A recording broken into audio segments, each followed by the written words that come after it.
Hello friends, welcome to my channel. இன்றைக்கி நம்ம வீடியோவில் எறா தொக்கு எப்படி செய்யணும்னு பார்க்கலாம். இது தோசை சப்பாத்தி கூட சூப்பரான காம்பினேஷன், ரொம்பவே டேஸ்டியாக இருக்கும். வாங்க எப்படி செய்யணும்னு பார்க்கலாம்.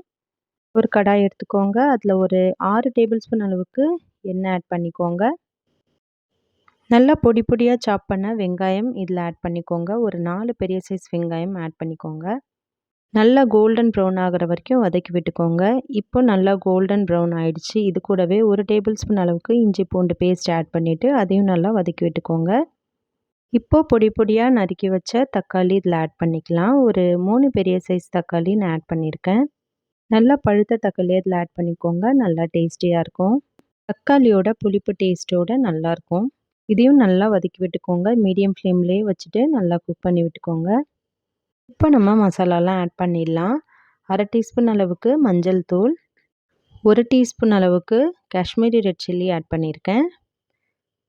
1/2 டீஸ்பூன் அளவுக்கு சீரகத்தூள், 1/4 டீஸ்பூன் அளவுக்கு கரம் மசாலா, 1 டீஸ்பூன் அளவுக்கு மிளகுத்தூள் ஆட் பண்ணிக்கோங்க. எல்லாமே சேர்த்துட்டு நல்லா வதக்கி விட்டுக்கோங்க. நல்லா சுருள வதக்கி விட்டுக்கோங்க. நல்லா டேஸ்ட்டாக இருக்கும். இப்போ தேவையான அளவு உப்பு ஆட் பண்ணிவிட்டு அதையும் சேர்த்து நல்லா மிக்ஸ் பண்ணி விட்டுக்கோங்க. வெங்காயம் தக்காளிலாம் எந்த அளவுக்கு வதங்கி வருதோ அப்போ தான் இந்த தொக்கு நல்லா டேஸ்ட்டாக இருக்கும். இப்போது 1/2 கிலோ அளவுக்கு எறா நல்லா வாஷ் பண்ணி இதில் ஆட் பண்ணிக்கோங்க. இதையும் சேர்த்துட்டு நல்லா வதக்கி விட்டுக்கோங்க. எப்பயுமே நீங்கள் ப்ரான் செய்யும் போது ஒரு 7 மினிட்ஸ் வரைக்கும் தான் குக் பண்ண விடணும். அதிகமாக குக் பண்ண விட்டிங்கன்னா ரப்பர் மாதிரி ஆகிடும். இப்போது ஒரு மூடி போட்டு மூடி மீடியம் ஃப்ளேம்லேயே ஒரு 5 நிமிஷம் வரைக்கும் மூடி விட்டுடலாம். இப்போ ஓப்பன் பண்ணி பார்த்தா நல்லாவே எண்ணெய் பிரிஞ்சு வந்திருக்கு. இப்போ ஒரு மூடி போட்டு மூடி ஒரு 2 நிமிஷம் வரைக்கும் நல்லா குக் பண்ண விடலாம். நல்லாவே எண்ணெய்லாம் பிரிஞ்சு வெளியே வரும். இப்போ பாருங்கள், 2 நிமிஷம் கழித்து ஓப்பன் பண்ணி பார்த்தா சூப்பரான நம்மளோட ப்ரான் கிரேவி ரெடி ஆகிடுச்சு. கடைசியாக ஒரு டீஸ்பூன் அளவுக்கு மிளகுத்தூளும் கொஞ்சமாக கொத்தமல்லி ஆட் பண்ணி இறக்குனீங்கன்னா டேஸ்டியான ப்ரான் தொக்கு நம்மளுக்கு ரெடி.